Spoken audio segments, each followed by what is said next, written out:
Hi everyone, welcome to Sisters for Fi. My name is Catherine John, and here at Sisters for Financial Independence, we help you manage your money better so that you can live a life of impact today and tomorrow. Basically, we want to help you manage your money so that you can be a better steward of your money and your time. I have a question for you. Can money buy happiness? We know that money is a tool, and we know that we need money to at least meet some of our basic needs, such as shelter, clothing, food. But how else can we spend our money in a way that boosts our happiness level? According to social science and this book right here, if we spend money in 5 key areas, we can boost our happiness level, thus making use of our money better to allow us to experience life in a better light. In this video, we are going to cover the 5 key areas you can spend money on that will boost your happiness level. These 5 key areas are from the very popular book, Happy Money, The Science of Smarter Spending by Elizabeth Dunn and Michael Norton. You can pick it up at your local library. The first area that you want to put your money towards is to buy and invest in experiences. Studies have shown that buying stuff only creates a temporary happiness boost, and it doesn't necessarily create long-term joy. When you invest in experiences like a vacation, a sporting event, a concert with a loved one, you create memory dividends that you can tap into over the future. So each time you think about this experience, you'll spark a little bit of joy within you. You may spark a little bit of joy with the person you shared it with, so that you continuously reap the benefits of the investment you've made in that experience. The challenge with always looking for the next big material item is that there's always something shinier, brighter, better tomorrow. So you're constantly chasing something that may never fulfill you. So by investing in experiences today, you can reap some of those benefits tomorrow. Personally for me, in my early 20s, I didn't really understand the concept of investing in experiences. I was very caught up in buying the latest and greatest, making sure I had a closet full of stuff. At some point, I came to realize that all of these things didn't really add value to my life. So I refocused what I was spending money on, which allowed me to save money so that I could invest in larger experiences. This meant for me, travel was a big part of what I wanted to do in my 20s. This meant that I could save money instead to be able to do things like visit Iceland, hike the Machu Picchu Trail, go to all these other countries and attend shows and concerts with my friends, my family, where we could create an experience for ourselves and be able to relive and rehash that. I think a big part of wanting to manage your money well is to figure out, what do you want out of life? Are you okay with having a house full of stuff? Or is it time for you to pivot and say, you know what, I want to have more experiences. I want to see different things, try different foods. And the only way for me to do that is to change the way I spend, change the way I look at money, and how I use my money for my own level of happiness. Second area to help you boost your happiness level is to use your money to buy treats. Now, we live in a society where a click of a button provides us anything we want at our doorstep. So the goal then is to space out some of your wants so that they become treats. And there's a quote from the book that says, "Abundance is the enemy of appreciation."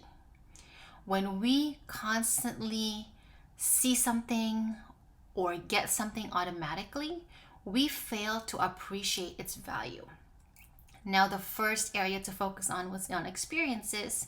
And the reason why this boosts your happiness is that most likely when you invest in experiences, it's these one-off things that you do once a month, maybe every few months for a vacation or a concert, and these become treats that allow you to experience something new and different.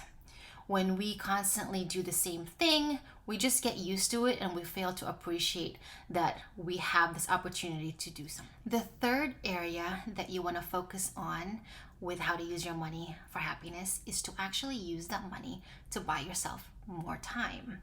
Now, we've heard of the saying money equals time, and also time equals money. And in this scenario, what you want to try to do is actually use the money you're earning to buy yourself time. Time is a finite resource for all of us. It's sometimes very easy to make more money, but we can't get more time. We can, however, use our money to buy time. And you can do this a few ways. You might want to reclaim your commuting time by moving closer to your work, but that might mean sacrificing a higher rent or a higher mortgage, but at least you get reclaim some of that time. You might outsource some of the things that you do at home that you don't find particularly refreshing, like cleaning or cooking, and you instead invest in someone else to do that, so that gives you the opportunity to reclaim some of that time. All of this is to say that your time is valuable. Think about how you use your time and how you can use your money instead to get your time freedom back. The fourth area that you might want to consider when it comes to using your money for increase in happiness is to use the concept of pay now, consume later. And what this does is changes the gratification time frame for you. So instead of instant gratification, you delay that experience at a later time, which allows you to build up anticipation, builds up potential positive expectations of that experience or that treat. The challenge that many Americans have today is that we are in a very consume now, pay later mentality. So our credit card is something that we use to buy anything and everything, and we get instant gratification. And without anticipation, without positive future expectation, we miss out on certain things that can make that purchase a little bit better for us or boost that extra level of happiness. With this mentality, you pay now and consume later. So as you wait for that experience, for that product, you dream up all of the positive things that you will do with that item or with that experience, which boosts the overall benefit of what you're consuming and creates that level of happiness within your experience bubble. Let me know in the comments if you are spending money in these areas. Which one has provided you the greatest boost in happiness? Don't forget, if you like this video, share it with someone, share them an idea you found helpful in this video, and subscribe to Sisters for Fi. I also want to share a book that goes through a similar concept. It's called Die with Zero. I will link the review and summary here. And basically the idea is to spend your money down to zero so that you are maximizing the hard-earned money you have to ensure you have the experience and the life that you want for yourself. I highly recommend checking out the book as well as the summary video so that you can understand that money is really all about using it to not only boost happiness for yourself, but for the people around you. And the last principle to increase your happiness using money is to use it to invest in others. This might mean bringing people along to share an experience with you. This might mean donating to your favorite charity today instead of waiting when you're older or waiting when you pass away. And investing in others is all about sharing your wealth and being able to experience the good that your money can do for other people.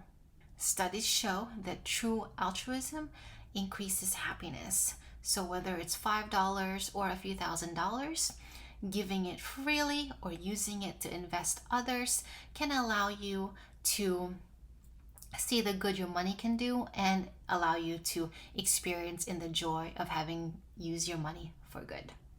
In the end, this is your money, and it's good to spend some time reflecting on how you can best use your money to boost up your joy and happiness level. Remember, you can't take your money with you when you're gone, but you can use it today so that you can spend it on things that matter to you. We all have to find that balance with paying for the present, buying things today, but also saving for the future. That balance is up to you, and it's really up to your own needs and wants. But sitting down every once in a while to figure out what you want and what you need are critical to ensure that you have money today and tomorrow. Thank you again for tuning in to this week's video. The next video will drop next Thursday.